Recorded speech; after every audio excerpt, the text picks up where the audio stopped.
오늘 우리가 나눌 이야기는 조금 역설적으로 들릴 수 있습니다. 우리가 사랑하는 가족에 대한 이야기인데요. 소중히 여기기 때문에 거리를 두어야 한다는 말입니다. 가족이라는 단어는 우리에게 따뜻함, 무조건적인 사랑, 언제나 함께라는 이미지를 떠올리게 합니다. 그런데 왜 거리를 두어야 할까요? 이것은 냉정함이 아닙니다. 오히려 그 반대입니다. 관계를 오래 건강하게 유지하기 위한 가장 현실적인 방법입니다. 우리는 종종 가족이라는 이름으로 서로에게 과도하게 가까이 다가갑니다. 그리고 그 가까움이 때로는 침범이 되고 통제가 되고 상처가 됩니다. 하지만 이것을 말하기는 어렵습니다. 가족인데 그 정도는 참아야지 라는 말이 우리를 묶어두기 때문입니다. 오늘 이 시간은 그 묶인 매듭을 조심스럽게 풀어보는 시간입니다.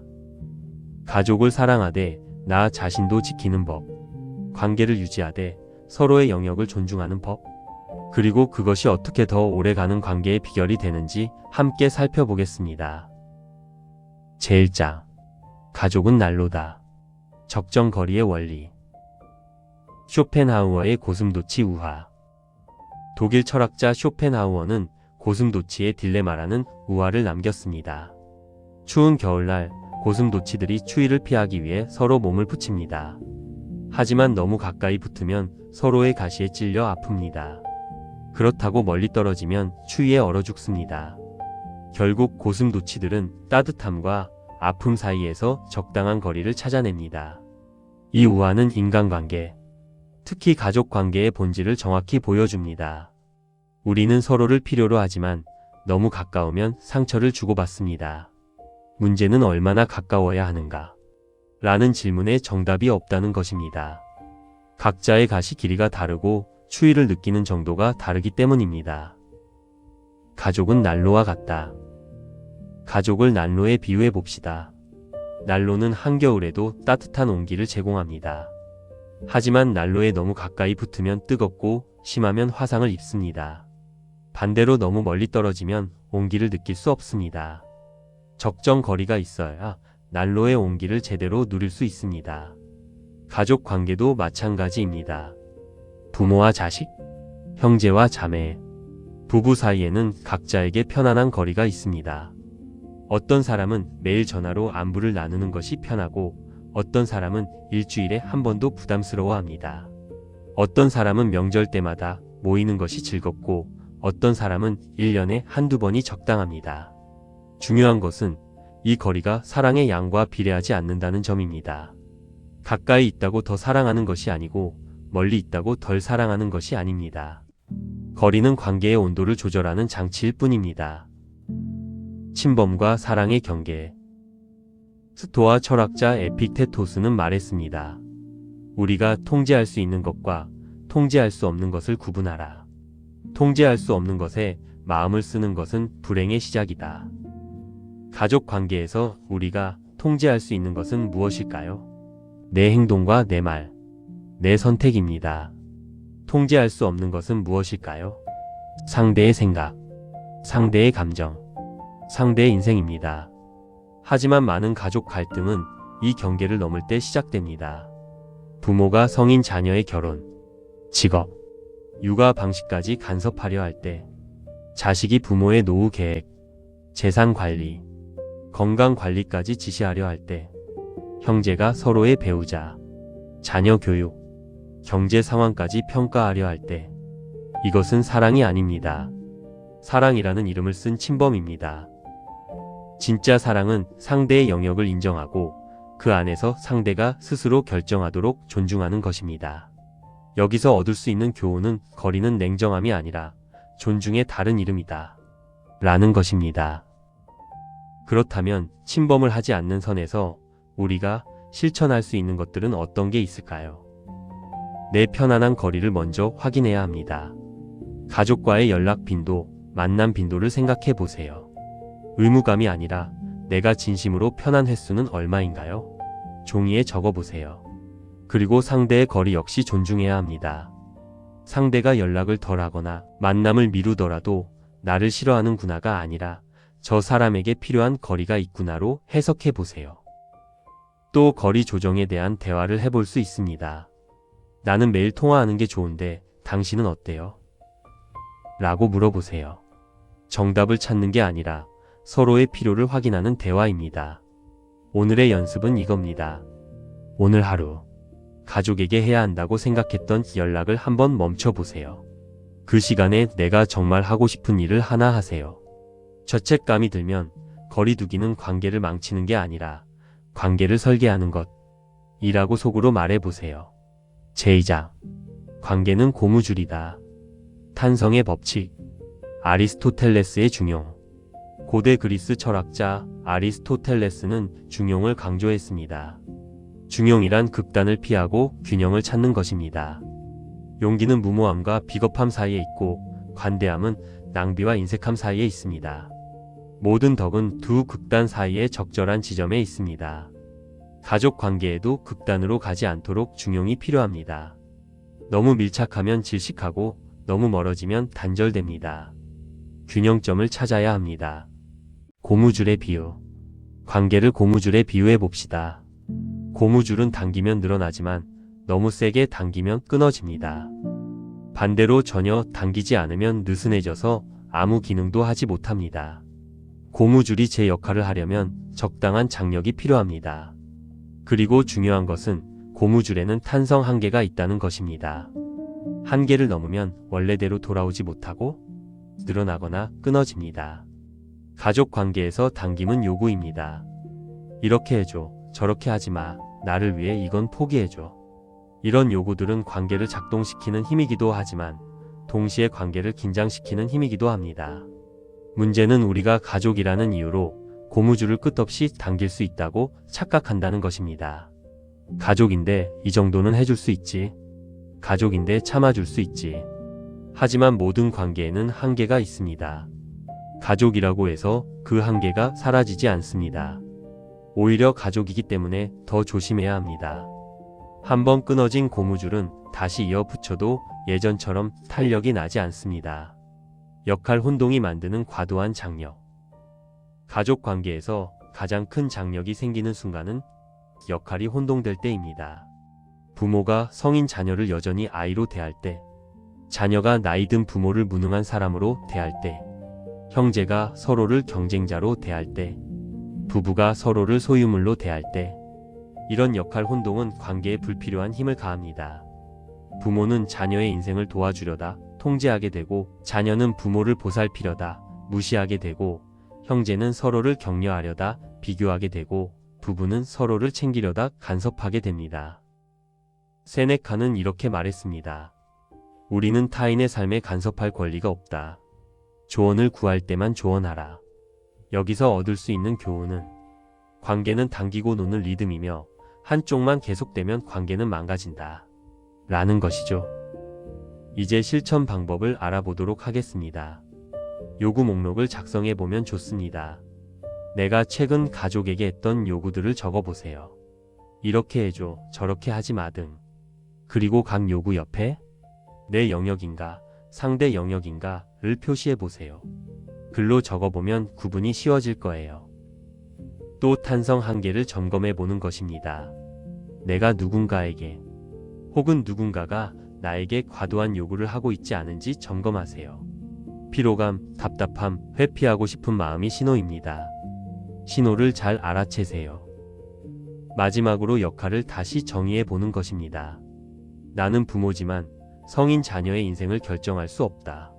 나는 자녀지만 부모의 모든 선택을 책임질 수 없다. 처럼 역할의 한계를 문장으로 정리해 보세요. 그 문장이 선을 지키게 해줄 것입니다.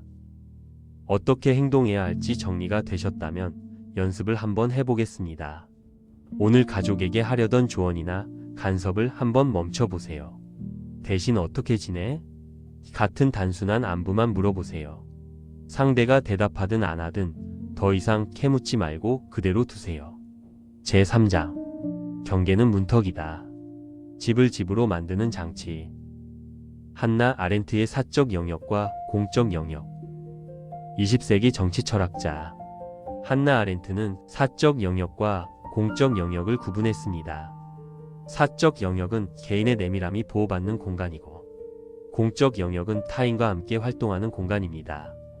아렌트는 이 두 영역이 명확히 구분될 때 비로소 개인의 존엄과 공동체의 건강이 함께 유지된다고 말했습니다.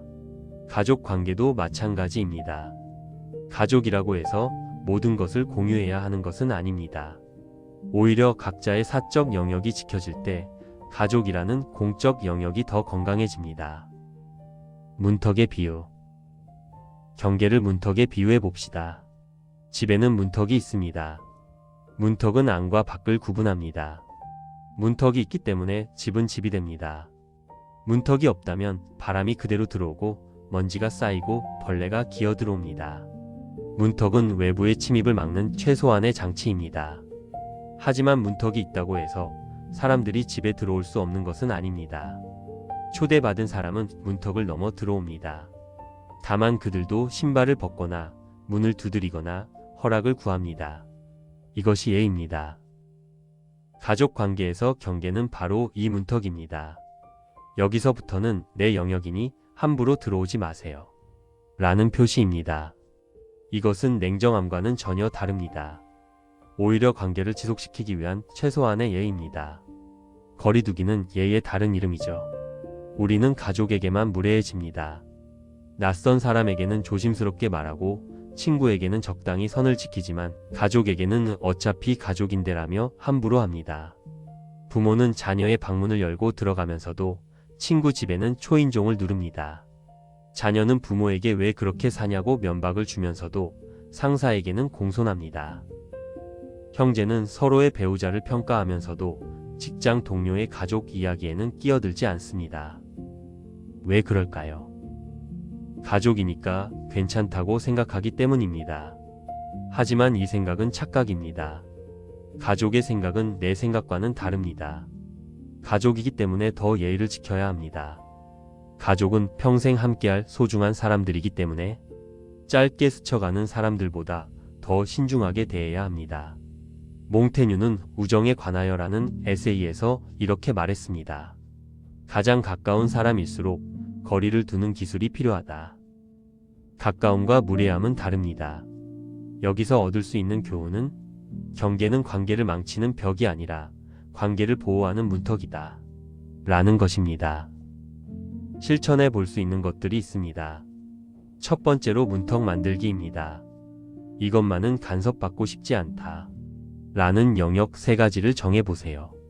예를 들어 내 직업에 대한 부분, 자녀 양육 방식, 내 돈 쓰는 방식처럼 내가 불편하다고 느끼는 것들에 대한 문턱을 만드세요. 두 번째로는 만든 문턱을 가족에게 알리는 것입니다. 문턱을 만들었다면 문턱을 가족에게 부드럽게 알리세요. 이 부분은 내가 책임지고 결정할게요. 조언은 고맙지만 결정은 제가 할게요.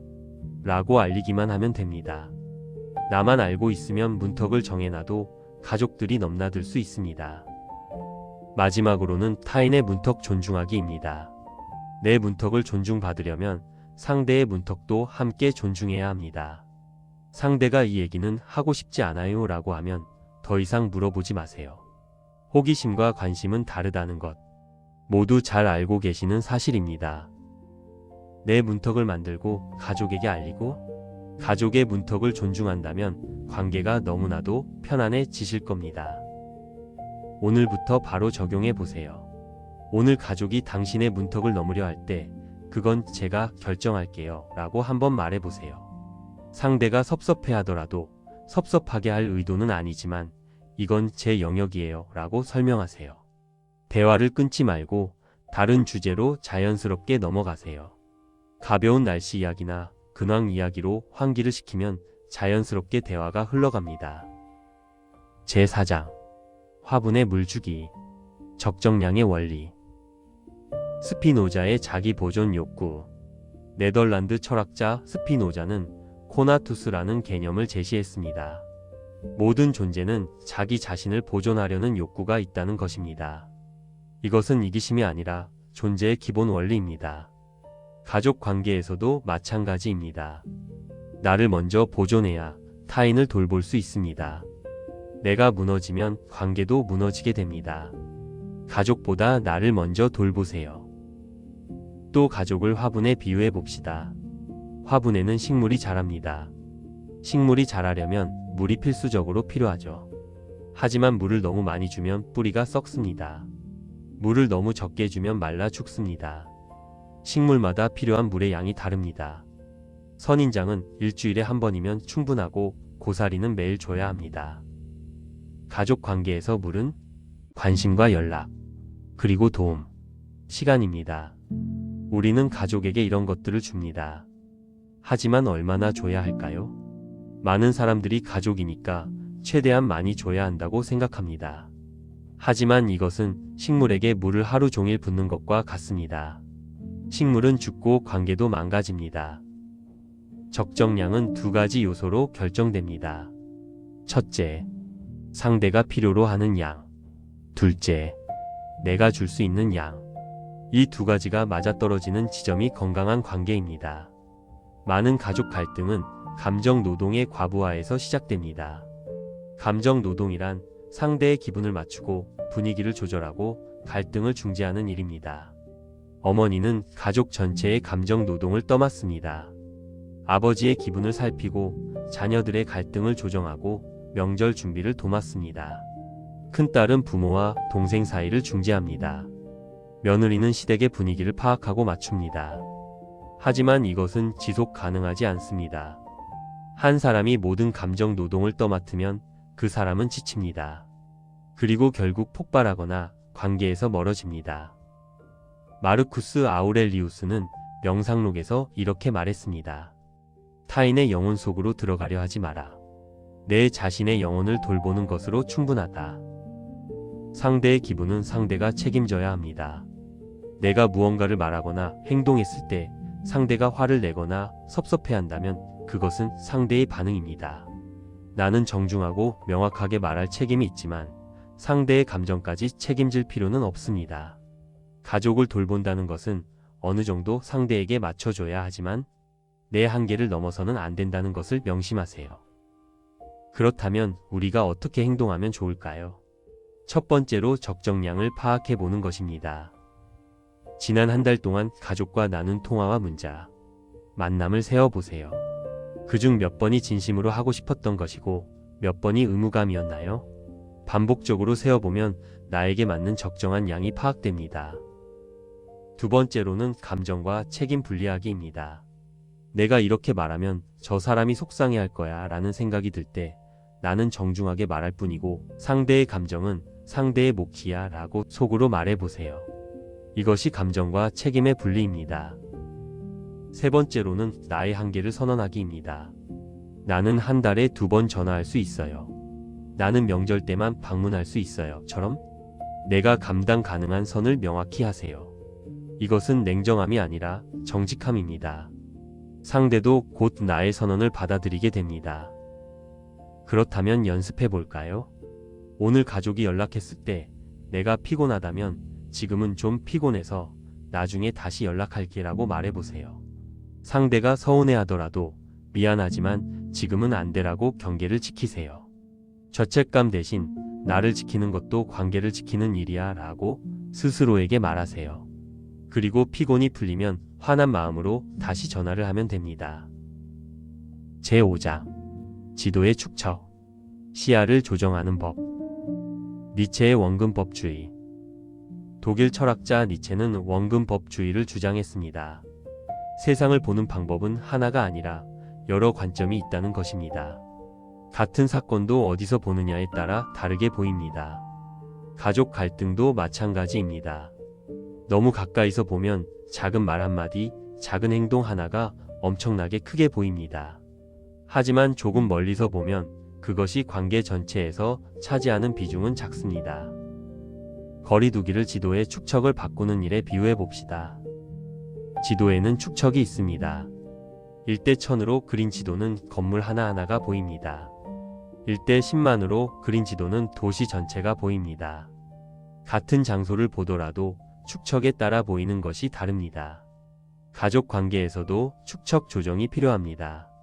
너무 확대해서 보면 상대의 작은 실수와 말투, 표정이 전부인 것처럼 보입니다. 어머니가 오늘 나에게 한 말, 그 말이 인생 전체를 뒤흔드는 사건처럼 느껴집니다.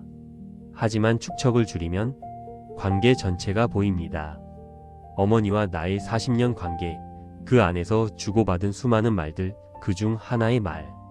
이렇게 보면 오늘의 말은 전체 관계에서 작은 점 하나입니다. 이것은 상대의 잘못을 무시하라는 뜻이 아닙니다. 다만 비율을 알아야 한다는 뜻입니다. 이 문제가 전체 관계에서 얼마나 중요한지, 지금 당장 싸울 만한 일인지 아니면 시간이 해결할 수 있는 일인지 판단할 수 있어야 합니다. 말에 상처를 받는다면 잠시 거리를 두세요. 거리 두기는 물리적 거리만이 아닙니다. 대화 중에도 거리가 필요합니다. 특히 말이 격해지기 시작할 때 멈출 수 있는 신호가 있어야 합니다. 3단 경계 문장을 활용하세요. 1단계. 부드럽게 말해봅시다. 그 마음은 이해해요. 하지만 이 부분은 제가 결정할게요. 2단계. 명확하게 말해야 합니다. 이 이야기는 더 이상 하지 않겠습니다. 다른 주제로 넘어갈까요? 3단계. 마무리 지으세요. 지금은 이야기를 나눌 수 없을 것 같아요. 나중에 다시 얘기해요. 이 문장들은 공격이 아니라 보호입니다. 말싸움은 한번 시작되면 멈추기 어렵습니다. 감정이 격해지고 과거의 일까지 끄집어내고 결국 상처만 남습니다. 그러니 말싸움이 시작되기 전에 대화를 잠시 멈추는 것입니다. 칸트는 이성과 감정의 조화를 강조했습니다. 감정이 이성을 압도할 때 우리는 항상 실수를 합니다. 대화 중에 감정이 치솟는다면 잠시 멈추고 이성을 되찾아야 합니다. 잠시 멈춰서 문제를 확대하지 말고 마음의 생채기를 내지 말아야 합니다. 실천해 봅시다. 첫 번째로 축척 바꿔보기입니다. 가족과의 갈등이 생겼을 때 이 문제는 우리 관계 전체에서 몇 %나 차지하나? 라고 물어보세요. 100% 같지만 사실은 5%일 수도 있습니다. 두 번째는 대화 중단 신호 만들기입니다. 가족과 미리 약속하세요. 대화가 격해지면 일단 멈추고 10분 뒤에 다시 이야기하자고 약속을 미리 하는 겁니다. 신호는 간단한 문장이면 됩니다. 잠깐 멈추자. 세 번째는 반복과 압박에 대한 대응입니다. 상대가 같은 말을 3번 이상 반복하면 이렇게 말하세요. 그 말씀 충분히 들었어요. 제 입장은 이미 말씀드렸고 더 이상은 이야기해도 바뀌지 않을 것 같아요. 다른 이야기 할까요? 부드럽고 단호하게 말하며 주제를 바꾸면 됩니다. 이런 대화법은 사실 연습이 필요합니다. 가족과 대화 중 감정이 격해지기 시작하면 잠깐만요라고 말하고 자리를 뜨세요. 10분 뒤 돌아와서 감정이 좀 올라왔던 것 같아요. 차분히 다시 이야기할게요 라고 말하세요. 대화를 중단한 것에 대해 사과하지 마세요. 이것은 나를 지키는 현명한 선택입니다. 제6장. 시간과 주제의 경계. 규칙이 자유를 만든다. 몽테뉴의 절제. 프랑스 사상가 몽테뉴는 절제를 삶의 기술로 보았습니다. 무엇이든 과하면 독이 됩니다. 음식도, 운동도, 심지어 선행도 과하면 문제가 됩니다. 가족 관계도 마찬가지입니다. 시간을 시계와 달력에 비유해 봅시다. 시계는 하루를 24시간으로 나눕니다. 달력은 1년을 365일로 나눕니다. 이렇게 나누어져 있기 때문에 우리는 시간을 관리할 수 있습니다.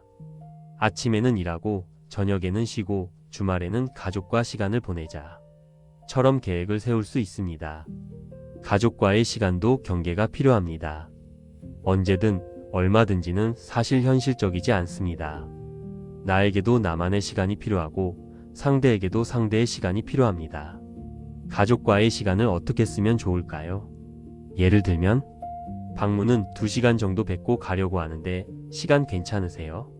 명절은 하루만 보내고 다음 날은 돌아가서 조금 쉴게요. 이런 경계는 인색함이 아닙니다. 현실적인 계획입니다. 시간의 경계가 없으면 만남은 지루해지고 대화는 소모적이 되고 결국 서로를 피하게 됩니다. 또 주제 경계 역시 필요하죠. 가족이라고 해서 모든 주제를 이야기해야 하는 것은 아닙니다. 어떤 주제는 대화할 때마다 싸움이 됩니다. 정치, 종교, 육아 방식, 돈. 그리고 과거의 상처. 이런 주제는 금지 구역으로 설정하세요. 이 주제는 우리가 이야기하면 항상 싸우게 되니까 더 이상 이야기하지 말자. 이렇게 합의하는 것입니다. 주제 경계 예시를 들어봅시다. 그 이야기는 우리가 합의를 못하니까 다른 이야기예요. 신경 써주셔서 고맙습니다. 육아 방식은 제가 잘 해볼게요. 다른 이야기예요. 돈을 쓰는 방식은 제가 잘 조절해서 쓰고 있어요. 요즘 건강은 어떠세요? 이것은 회피가 아닙니다. 관계를 보호하는 전략입니다. 모든 문제를 해결할 필요는 없습니다. 어떤 문제는 해결되지 않고 그냥 함께 살아가는 것입니다. 공간의 경계도 필요합니다. 가족과의 연락과 방문의 기준이 있으신가요? 많은 사람들이 가족과의 연락, 방문에서 죄책감을 느낍니다. 더 자주 연락해야 하는데, 더 자주 방문해야 하는데, 하지만 해야 한다는 의무감은 관계를 무겁게 만듭니다. 대신 할 수 있다는 현실적인 기준을 세우세요. 연락 기준 예시는 이렇습니다. 나는 일주일에 한 번 전화할 수 있다. 나는 한 달에 한 번 방문할 수 있다. 나는 명절에만 고향에 갈 수 있다. 이 기준을 세울 때 중요한 것은 상대의 기대가 아니라 내 현실입니다. 내가 정말로 감당할 수 있는 것, 부담 없이 할 수 있는 것을 기준으로 삼으세요.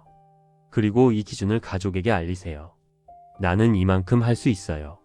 라고요. 물론 상대가 섭섭해할 수도 있습니다.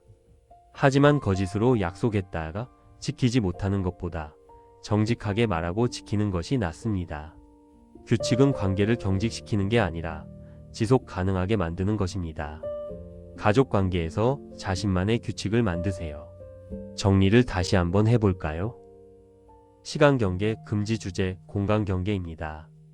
오늘 가족이 금지 주제를 꺼내면 그 이야기는 하지 않기로 했잖아요 라고 상기시키세요. 상대가 계속 시도하면 대화를 끝내세요. 지금은 이야기 못하겠어요. 나중에 다시 전화할게요. 경계를 지킨 자신에게 잘했어 라고 말해주세요. 가족 간의 경계는 시간이 지날수록 서로에게 도움이 됩니다. 제7장 죄책감의 덫 가족인데 를 넘어서기. 에픽테토스의 판단 중지. 스토아 철학자 에픽테토스는 인상, 임프레션과 판단, 저지먼트를 구분했습니다. 어떤 일이 일어났을 때 우리는 먼저 인상을 받습니다. 그리고 그 인상에 대해 판단을 내립니다. 문제는 우리가 인상과 판단을 구분하지 못하고 인상을 곧바로 사실로 받아들인다는 것입니다. 어머니가 나를 보고 실망한 표정을 지었다는 인상입니다. 나는 나쁜 자식이라는 판단입니다. 인상은 사실일 수 있지만 판단은 내가 만든 해석입니다. 죄책감을 늪에 비유해 봅시다. 늪은 겉보기에는 평범한 땅처럼 보입니다. 하지만 한 발 들여놓으면 빠져들기 시작합니다. 그리고 빠져나오려고 발버둥 칠수록 더 깊이 빠집니다. 늪에서 살아남는 방법은 발버둥 치지 않고 몸을 평평하게 눕혀 넓은 면적으로 무게를 분산시키는 것입니다. 죄책감도 마찬가지입니다. 가족인데 내가 이래도 되나? 부모님이 늙어가시는데 내가 이렇게 냉정해도 되나? 형제인데 내가 도와주지 않으면 누가 도와주나? 이런 생각들은 늪입니다. 한번 발을 들여놓으면 계속 빠져듭니다. 죄책감에서 벗어나는 방법은 발버둥 치지 않는 것입니다. 죄책감을 느낀다고 해서 그것이 내가 잘못했다는 증거는 아닙니다. 죄책감은 그저 감정일 뿐입니다. 가족인데 라는 문장은 마음에 덫이 되는 말입니다. 가족인데는 가장 강력한 죄책감 유발 문장입니다. 가족인데 그 정도는 참아야지. 가족인데 도와줘야지. 가족인데 자주 연락해야지. 가족인데 양보해야지. 이 문장의 문제는 가족이라는 단어가 모든 개인적 한계를 무시하게 만든다는 것입니다. 내가 아무리 힘들어도, 아무리 시간이 없어도, 아무리 상처받았어도 가족인데라는 말 앞에서는 모든 것이 무시됩니다. 하지만 다시 생각해 봅시다. 가족이기 때문에 무엇을 해야 한다면 그것은 진짜 가족의 의미일까요? 아니면 가족이라는 이름을 쓴 강요일까요? 진짜 가족은 서로의 한계를 이해합니다. 내가 힘들면 안 해도 돼. 내 삶이 우선이야. 나는 괜찮으니까 내가 필요한 걸 해. 이것이 진짜 가족입니다. 죄책감과 책임은 다릅니다. 책임은 현실적입니다. 내가 부모님께 경제적 지원을 해야 맞지만 지금은 내 생활도 빠듯하다. 그러니 할 수 없다. 냉정하게 들릴 수 있지만 이러한 생각은 현실적이고 이성적인 것입니다. 이것은 현실에 대한 책임을 다하는 것입니다. 죄책감은 비현실적입니다. 부모님께 지원을 못하는 나는 나쁜 자식이다. 내가 더 노력하면 할 수 있을 텐데. 이것은 자기 파괴입니다. 세네카는 말했습니다. 우리는 우리가 통제할 수 없는 것에 대해 자책하지 말아야 한다.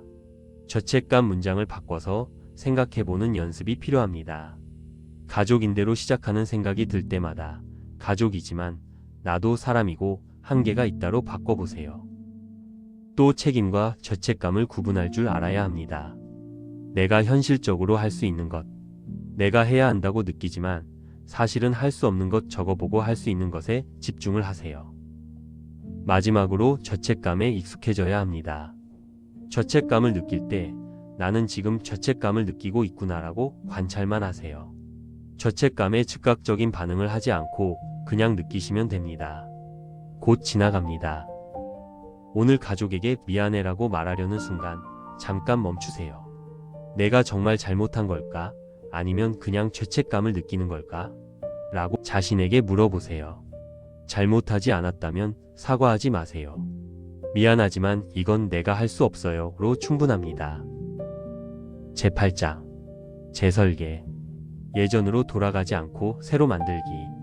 칸트의 영구 평화론. 칸트는 영구 평화론에서 진정한 평화는 단순히 전쟁이 없는 상태가 아니라 평화를 유지할 수 있는 구조를 만드는 것이라고 했습니다. 일시적인 휴전이 아니라 다시는 전쟁이 일어나지 않도록 제도를 설계하는 것입니다. 가족 관계도 마찬가지입니다. 갈등 후에 화해하는 것만으로는 부족합니다. 같은 갈등이 반복되지 않도록 관계를 다시 설계해야 합니다. 관계 재설계를 다리 재건축에 비유해 봅시다. 오래된 다리가 무너졌습니다. 다리를 다시 세울 때 우리는 두 가지 선택지가 있습니다. 첫째, 예전과 똑같은 방식으로 다시 짓기. 둘째, 문제점을 파악하고 더 튼튼한 구조로 새로 짓기. 가족 관계에서 대부분의 화해는 첫 번째입니다. 이제 그만 싸우고 예전처럼 지내자. 하지만 예전 방식에 문제가 있었기 때문에 갈등이 생긴 것입니다. 예전으로 돌아가면 같은 문제가 반복됩니다. 진짜 해결은 두 번째입니다. 왜 문제가 생겼는지 파악하고 새로운 규칙을 만들자. 이것이 재설계입니다. 재설계는 4단계로 진행됩니다. 1단계 문제인식. 무엇이 문제였는지 정확히 파악합니다. 어머니가 나의 육아 방식에 계속 간섭했다. 동생이 돈을 빌려가고 갚지 않았다. 배우자가 내 부모님을 무시했다. 2단계 각자의 필요 확인. 서로 무엇이 필요한지 말합니다. 나는 육아 결정권을 존중받고 싶다. 나는 경제적 경계가 필요하다. 나는 배우자와 부모 사이에서 균형을 유지하고 싶다. 3단계 새로운 규칙 합의. 앞으로 어떻게 할지 구체적인 규칙을 정합니다.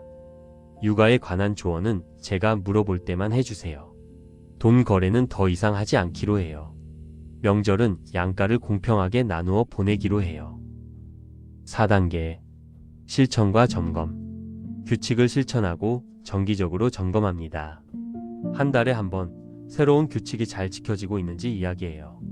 재설계 과정에서 중요한 것은 갈등과 별개로 관계를 유지하는 작은 의식입니다. 갈등 중에도 관계가 완전히 끊어지지 않도록 최소한의 연결고리를 남겨두는 것입니다. 예를 들면 이런 것들입니다. 사소하지만 관심을 표현하는 것이지요. 생일에는 짧은 문자 보내기. 명절에는 안부 전화하기. 병원에 가야 하거나 경조사는 함께하기. 이것은 위선이 아닙니다. 관계를 완전히 끊지 않겠다는 의지의 표현입니다. 우리는 지금 갈등 중이지만 그래도 가족이다 하라는 신호입니다.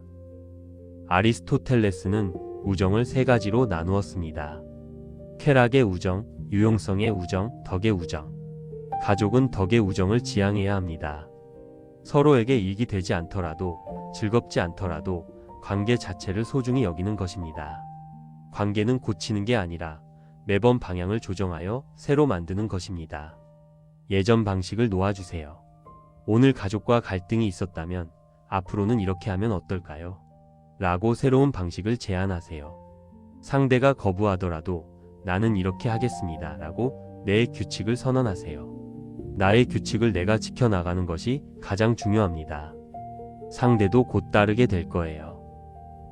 오늘 우리는 긴 여정을 함께 했습니다. 가족을 지키려면 먼저 거리를 두어라는 역설적인 진리를 8개의 장을 통해 살펴보았습니다. 요약해 볼까요? 첫 번째, 가족은 난로다. 적정 거리가 온기를 만든다. 너무 가까우면 뜨겁고 너무 멀면 춥다. 두 번째, 관계는 고무줄이다. 탄성 한계가 있다. 끝없이 당기면 끊어진다. 세 번째, 경계는 문턱이다. 문턱이 있어야 집이 된다. 경계는 예의의 다른 이름이다. 네 번째, 화분에 물 주기 적정량이 있다. 물을 너무 많이 주면 뿌리가 썩는다.